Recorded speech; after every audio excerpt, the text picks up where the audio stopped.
dagaalamayaasha al-shabaab ayaa maanta dad ajaanib iyo Soomaali ah ku dilay weerarkii ay ku qaadeen xarunta Xalane iyadoo dhinaca kale booliiska Soomaaliya uu faahfaahin ka bixiyay weerarkii al-shabaab ay ka geysteen xeyndaabka Xalane sida warkan uu ku faahfaahinayo Cali Cilmi Salaad.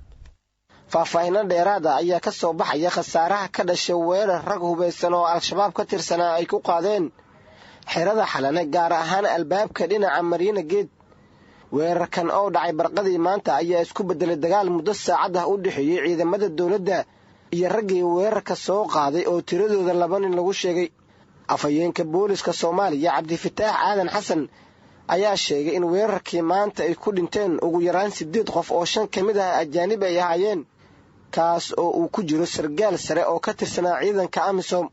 waxa uu intaas ku daray in dadka dhintay ay sidoo kale ay ku jireen tababarayaal ka caawiya dawladda dhinaca tababarka qaraxyada, balse ma uusan shaacin dalalkii ay ka soo jeedeen. bismillaahir rahmaanir rahiim. waxaan rabaa inaan u bayaaniyo saxaafadda iyo guud ahaan bulshada Soomaaliyeedba wixii ka dhacay maanta afaafka hore ee iridda Mariina ee laga galo airportka guud ahaan.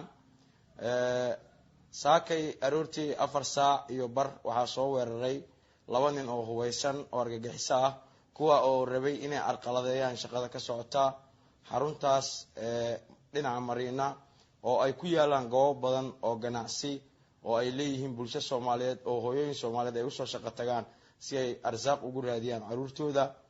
balse waxaa ka hortagay weerarkaasi ciidanka ammaanka xarumaha goobtaas ku yaala, waxaana si degdeg ah ugu soo gurmaday ciidanka gaarka ee booliiska Soomaaliyeed iyo kuwa ammaanka guud ahaan dalkaba.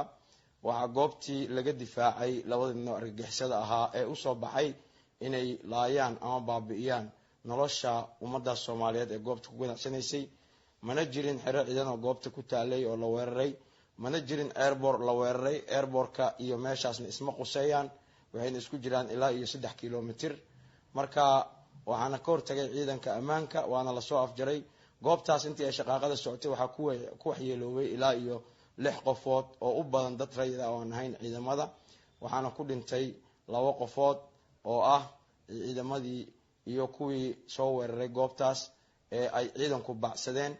waxaana u sheegaynaa bulshada Soomaaliyeed inaysan ahayn waxa loo socdaa ciidan iyo xarun dawlo ay yihiin nabadda iyo horumarka ay ummadda Soomaaliyeed haysato. goobtaas la weeraray kuma aysan sugnayn ciidan, kuma sugnayn waxay ahaayeen dukaamo iyo goobo ganacsi oo ay hooyooyin Soomaaliyeed suuxi u soo shaqo tagaan. airportkana shaqadiisa toos ay u socotaa, wax dhibaato kama jiro airportka Aadan Cadde. si nabada ayay diyaaraddu ku degaysaa kuna duulaysaa. waxaan u sheegaynaa bulshada Soomaaliyeed inay nabad tahay. goobta maanta al-shabaab ay weerareen ee Mariina Geed oo ku taala dhinaca iskool Bulusiya waa wadada kaliya ee madaxda dawladda ay maraan kana galaan garoonka Aadan Cadde marka ay baxayaan ama ay shir uga qayb galayaan xerada Xalane, waana goob amnigeeda si weyn loo ilaaliyo. weerarkan ayaa dhaliyay hadalhayn xooggan oo ku aadan sida ay al-shabaab ugu suurta gashay inay weeraraan xerada Xalane, maadaama halka weerarka ay ku qaadeen ay tahay goob si weyn loo ilaaliyo. weerarkii maanta ayaa sidoo kale ku soo aadaya iyada oo dalka uu ku jiro xilli doorasho. waad mahadsan tahay Cali Cilmi Salaad. warar goordhow aan ka helayno magaalada Beledweyne ee xarunta gobolka Hiiraan ayaa sheegaya in halkaasi uu qarax ka dhacay iyadoo aan la ogeyn khasaaraha uu qaraxaasi geystay, iyadoo sidoo kale caawa ay magaalada Beledweyne ka socoto doorashada waa kursi ka mid ah golaha shacabka. wixii ku soo kordha wararkeena iyo barnaamijyadeena soo socda ayaad ku dhageysan doontaan. intaan ka bixin wararka Beledweyne, doorashadii ugu adkayd ee golaha shacabka ayaa maanta ka dhacday magaaladaasi. Farxaan Maxamed Xuseen ayaa faahfaahinaya. waxaa soo dhammaatay wareeggii 3aad ee doorashada kursiga hoob 63 oo ay ku tartameen musharaxiinta kale ah Cabdirasaaq Cabdulaahi Macalin Ciid iyo sidoo kale Daahir Xaaji Aadan. Cabdirasaaq Cabdulaahi Macalin Ciid ayaa ku guuleystay kursiga hoob 63 isagoona helay codad gaaraya 56 cod, halka musharaxii la tartamaya Daahir Xaaji Aadan uu helay 44 cod. ergada codeynaysa ayaa waxay gaarayeen 101 ruux. doorashadan maanta ka dhacday magaalada Beledweyne ayaa lagu tilmaamay doorashadii ugu adkayd maadaama ay socotay saacado badan iyadoona la isla gaaray ilaa wareeggii 3aad. gudoomiyaha guddiga doorashada Hirshabeelle ayaa ku dhawaaqay natiijada doorashada oo ay isku soo haraan laba xildhibaan iyo cabdirasaaq cabdullaahi macalin iyo daahir xaaji aadan codayntii kadib daahir aadan wuxuu helay 44 cod wadabta codaysa dhammaanteed waxay ahaayeen 101 hal cod wuu qaldamay 56 waxaa ku guulaystay cabdirasaaq cabdullaahi macalin. dhanka kale daahir xaaji aadan oo asna laga guulaystay ayaa waxa uu yidhi bismillaahi raxmaani raxiim alxamdulilaahi rabbilcaalamiin. waxaan rabaa inaan halkan uga mahadnaqo guddiga maamulka doorashooyinka heer federaal iyo heer state sida wanaagsan daacadda ay u maamuleen tartankan.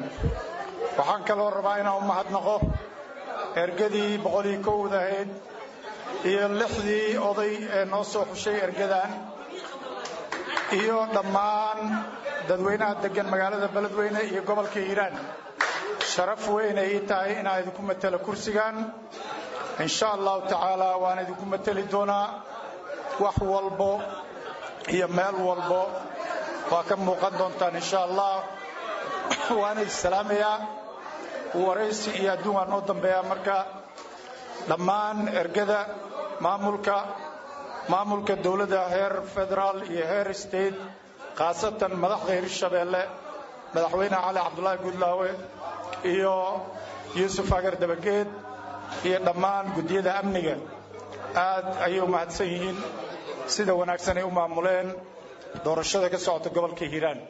ugu dambayntii cabdirasaaq cabdullaahi macalin ciid oo ku guulaystay kursiga hob 63 ayaa waxa uu ka hadlay sida ay doorashada maanta u dhacday. bismillaahi raxmaani raxiim alxamdulilaahi rabbilcaalamiin.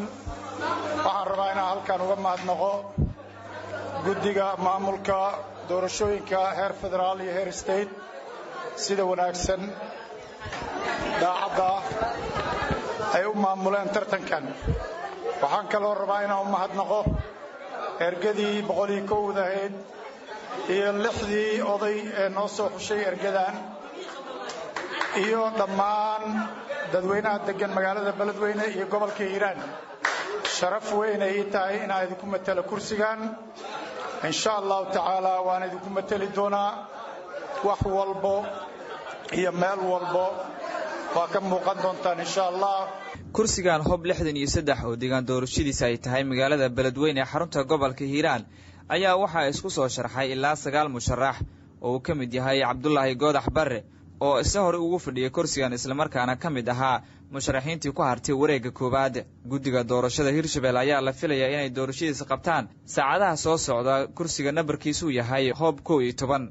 magaalooyinka beledweyne gaalkacyo ayaa waxaa ka dhacay tartan taariikhi ah marka loo fiiriyo doorashooyinka ka socda gobollada dalka, kuwaasi oo gaaray wareegga 2 ilaa wareegga 3. maamulka koonfur galbeed kama dhicin doorasho la isla gaaray wareegga 2 iyadoona doorashooyinkaasi inta badan lagu soo gabagabeeyey wareegga 1. magaalada kismaayo ma jirin doorasho la isla gaaray wareegga 2 iyadoona doorashooyinka ka dhacay magaaladaasi ay ahaayeen intooda badan kuwo gacantaag ah. sidoo kale magaalada boosaaso ee xarunta gobolka bari waxaa hal saac lagu doortay 16 kursi oo deegaan doorashadu ay tahay magaaladaasi.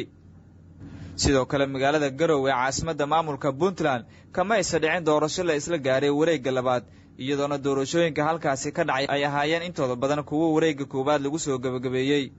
maamulada galmudug iyo hirshabelle ayaa ka duwan maamulada kale maadaama uu ka dhacay tartan furan islamarkaana dhinacyadii isku hayay ay ku kala baxeen ergadii dooranaysay. waad mahadsan tahay farxaan. markan aan ku laabano magaalada beledweyne wararkii ugu dambeeyey qaraxii goordhow ka dhacay magaaladaasi waxaa faahfaahintii ugu dambeysay inoo haya xuseen cabdulle maxamed oo istuudiyaha igula sugan. mawlid waa mahadsan tahay. waxa ay ila wareejo kala duwan ii xaqiijiyeen in xerada lamagalaay meel u dhow madaxtooyada uu degayahay madaxweynaha maamulka hirshabelle sidoo kalena ay ka socoto doorashada kursi ka mid xubnaha golaha shacabka ee baarlamaanka soomaaliya. hay-adihii dowlad goboleedka hirshabellena ay degan yihiin inuu ka dhacay qarax ismiidaamin ah. waxaa la sheegayaa inuu jiro dhimasho iyo dhaawac badan oo ay soo gaareen dad shacaba iyo dad mas-uuliyiin oo halkaasi ku sugnaa.